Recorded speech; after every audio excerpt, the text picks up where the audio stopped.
সমুদ্র এক অদ্ভুত জিনিস। এটা কখনো তার সব গল্প বলে না, কিছু গল্প লুকিয়ে রাখে শত শত বছরের জন্য। বাংলাদেশের একমাত্র প্রবাল দ্বীপ সেন্ট মার্টিন আইল্যান্ড এর দক্ষিণে সমুদ্রের বুকে দাঁড়িয়ে আছে একটি রহস্যময় দ্বীপ। একটি দ্বীপ যাকে কেউ বলে ছেঁড়া দ্বীপ, আবার অনেকেই চেনে ছেঁড়াদিয়া আইল্যান্ড নামে। কিন্তু এই দ্বীপের নাম ছেঁড়া দ্বীপ কেন? এটা কি সত্যিই সেন্ট মার্টিনস আইল্যান্ড থেকে ছিঁড়ে যাওয়া কোনো অংশ, নাকি এই দ্বীপের ভেতরে লুকিয়ে আছে আরও অজানা কোনো গল্প? দিনের বেলায় ছেঁড়া দ্বীপ পর্যটকদের কাছে বাংলাদেশের সবচেয়ে সুন্দর বেস্ট প্লেসেস টু ট্রাভেল। কিন্তু সূর্য ডুবে যাওয়ার পর এই দ্বীপ হয়ে যায় পুরোপুরি নির্জন। সমুদ্রের ঢেউ, বাতাসের শব্দ, আর চারপাশে শুধু নীরবতা। আজকের এই সেন্ট মার্টিন ডকুমেন্টারি পর্বে আমরা খুঁজে বের করার চেষ্টা করব ছেঁড়া দ্বীপের সেই অজানা রহস্য। স্বাগতম সেন্ট মার্টিন সিরিজ এপিসোড 6। একটি নতুন ট্রাভেল ব্লগ, একটি নতুন গল্প, আর এক রহস্যময় দ্বীপের সন্ধানে।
কি অবস্থা, মানুষ আর মানুষ।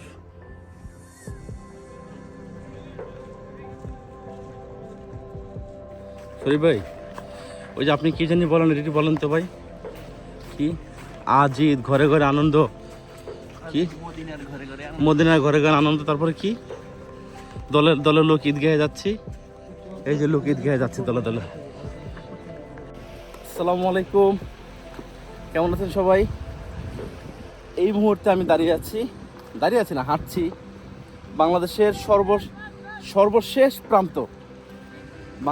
সর্বশেষ প্রান্ত ছেঁড়া দ্বীপে, যেটা সেন্ট মার্টিনের মূল ভূমি থেকে প্রায় আরও 3 কিলোমিটার ভিতরে, এবং এরপরে বাংলাদেশের আর কোনো সীমানা নেই।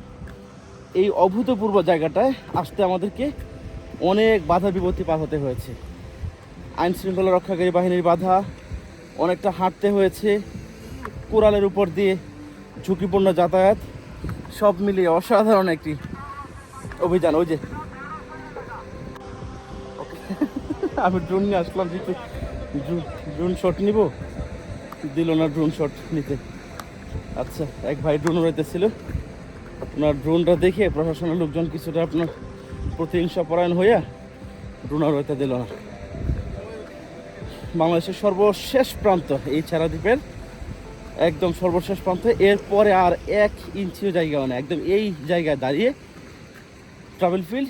বাংলাদেশের একমাত্র প্রবাল দ্বীপ সেন্ট মার্টিন আইল্যান্ড।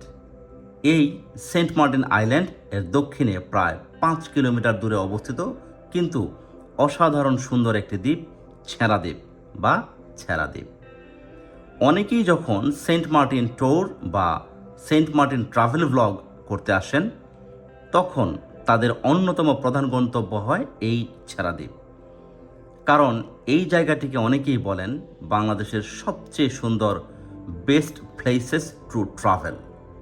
কিন্তু এই দ্বীপের ইতিহাসও কম রহস্যময় নয়। স্থানীয় মানুষদের মতে একসময় এই দ্বীপটি মূল সেন্ট মার্টিন আইল্যান্ড এর সাথেই যুক্ত ছিল, কিন্তু সময়ের সাথে সাথে সমুদ্রের জোয়ার ভাটা আর প্রবল ঢেউ দ্বীপটিকে মূল ভূখণ্ড থেকে আলাদা করে দেয়। এইভাবেই যেন সেন্ট মার্টিনস আইল্যান্ড থেকে ছিঁড়ে গিয়ে তৈরি হয় ছেঁড়া দ্বীপ, আর সেখান থেকে নাম হয় ছেঁড়া দ্বীপ বা ছেঁড়া দ্বীপ। যখন আপনি ছেঁড়া দ্বীপে পা রাখবেন, প্রথমে চোখে পড়বে অসংখ্য প্রবাল, শামুক আর ঝিনুক। এই যে এই কোরালগুলো, এগুলো কত হাজার কোটি বছরের প্রকৃতির পরিবর্তনের ফলে এগুলো হয়েছে, একমাত্র আল্লাহ পাক ভালো জানেন। কোটি কোটি বছরের এই কোটি কোটি বছরের সেডিমেন্টের পরিবর্তনে এই প্রবালগুলো জন্ম নিয়েছে এবং অনেক প্রবাল মরেও গেছে। জীবন্ত প্রবাল আসলে নাই বলতে গেলে এখন এদিকে। তারপরে সেন্ট মার্টিনের এই অনন্য বৈশিষ্ট্যগুলো এখন পর্যন্ত বিরল, যার ফলে এই সেন্ট মার্টিনের প্রতি অনেকের দৃষ্টি রয়েছে এই সেন্ট মার্টিন দখলের ব্যাপারে। আর বাংলাদেশ সরকার এই আমাদের এখন যে বর্তমান রিজওয়ানা চৌধুরী, উনি পরিবেশ মন্ত্রী হওয়ার পরে অনেক পদক্ষেপ নিয়েছেন এই সেন্ট মার্টিনকে রক্ষা করার জন্য, বিশেষ করে ছেঁড়া দ্বীপকে মানুষের স্পর্শ থেকে, মানুষের পদচারণা থেকে দূরে রাখার জন্য। যদিও পারা যাচ্ছে না, মাত্র 2 মাস এই সেন্ট মার্টিন ভ্রমণের প্রশাসনিক অনুমতি রয়েছে। এই 2 মাসের মধ্যে আপনি সেন্ট মার্টিনের মূল জায়গাগুলোতে ঘুরতে পারবেন, কিন্তু এই ছেঁড়া দ্বীপে আসার অনুমতি দেওয়া যায় না। আমরা একদম ফজর নামাজ পড়ে বের হয়েছিলাম যেন এসে আমরা এই সেন্ট মার্টিন ভ্রমণ করতে পারি। আমরা এখন এই ছেঁড়া দ্বীপ থেকে বের হয়ে যাচ্ছি। প্রশাসন বারবার মাইক দিয়ে ঘোষণা করছে, আমাদেরকে একটু সতর্ক করার চেষ্টা করছে বারবার যাওয়ার জন্য, যার ফলে আমরা আসলে কোনো রকমের তাদের কথার প্রতি সম্মান রেখে আমরা বের হয়ে যাচ্ছি। আমরা কোনো রকমের অশ্রদ্ধা অবজ্ঞা দেখাচ্ছি না, আমরা তাদের প্রতি সম্মান রেখে আমরা এখান থেকে চলে যাচ্ছি। এই জায়গার পানির রং কখনো গাঢ় নীল, কখনো আবার স্বচ্ছ সবুজ। এই কারণেই অনেক ট্রাভেল ব্লগ এবং সেন্ট মার্টিন ব্লগ এই দ্বীপকে দেখানো হয় এক স্বপ্নের জায়গা হিসেবে। কিন্তু এই সৌন্দর্যের মাঝেও লুকিয়ে আছে একটা গভীর নীরবতা।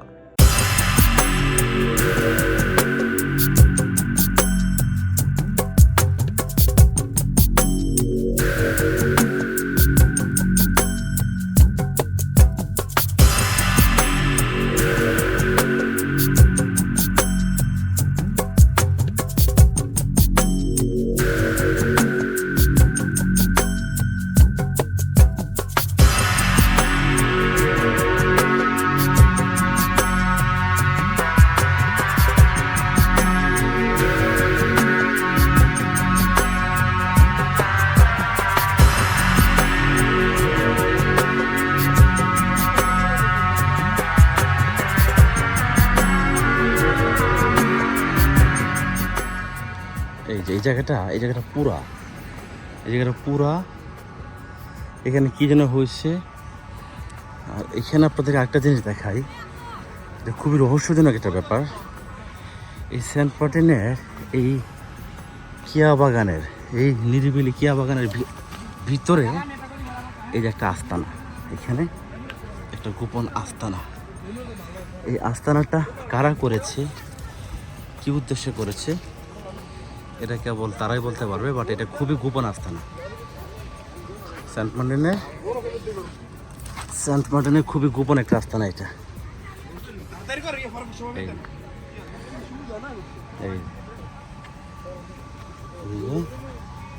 এখানে বস্তা টস্তা দিয়ে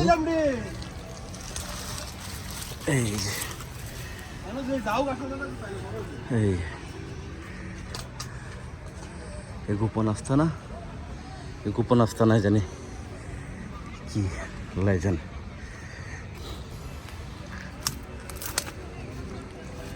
আপনাদেরকে কিয়া ফল দেখাই, এই যে কিয়া ফল।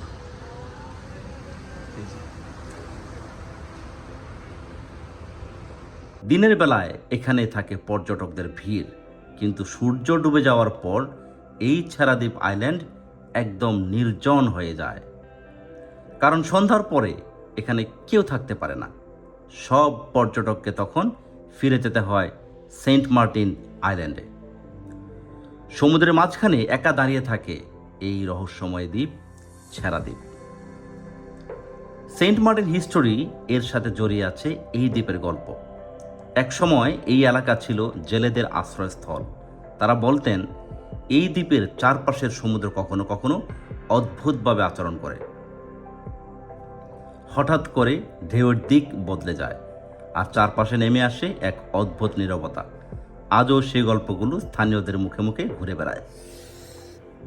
যদি কখনো আপনি সেন্ট মার্টিন ট্যুর করতে আসেন তাহলে অবশ্যই একবার ঘুরে আসবেন এই ছেড়াদ্বীপ বা ছেড়াদ্বীপে, কারণ অনেকের মতে বাংলাদেশের সবচেয়ে সুন্দর সমুদ্র দৃশ্য দেখা যায় এখান থেকেই। এখানে দাঁড়িয়ে যখন আপনি চারপাশে তাকাবেন মনে হবে যেন পৃথিবীর শেষ প্রান্তে দাঁড়িয়ে আছেন।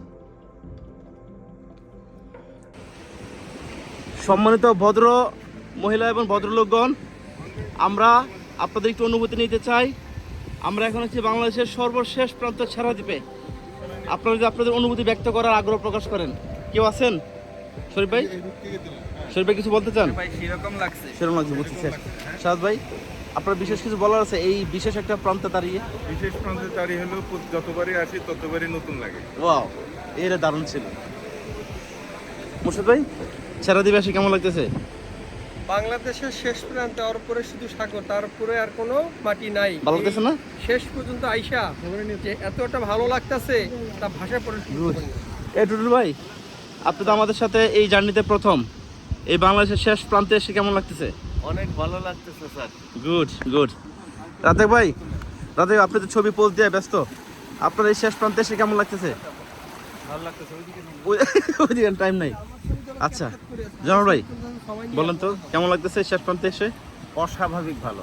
অস্বাভাবিক ভালো। Good good.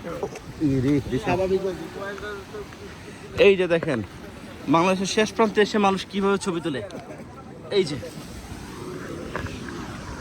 তো এই হচ্ছে আমাদের ছেড়াদ্বীপের ভ্রমণ অভিজ্ঞতা। প্রশাসন বাধা দিচ্ছে না, হয়তো আমরা আরো অনেক ছবি তুলতে পারতাম, আরো অন্য গল্প করতে পারতাম। আচ্ছা, কিছু সিনেমাটিক ফুটেজ নেই, পরে কথা বলবো আপনাদের সাথে।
আপনারা সারাদিন প্রবেশ করা থেকে বিরত থাকুন।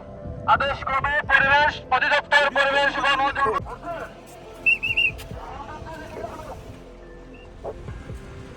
সামিউল ভাই, এই যে আপনি টুরিস্ট পুলিশ হিসেবে দায়িত্ব পালন করতেছেন, এতে আপনি নিশ্চয়ই গর্বিত এবং বাংলাদেশের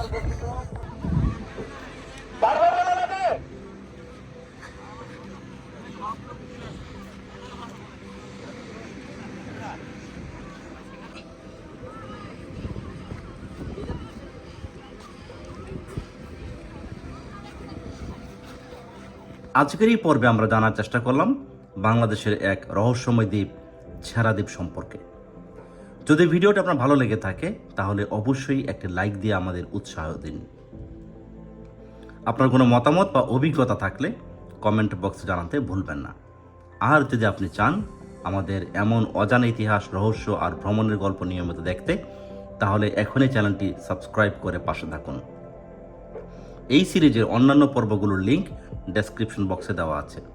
পরের পর্বে আমরা খুঁজে বের করব সেন্ট মার্টিন আইল্যান্ড এর আরেকটি অজানা গল্প।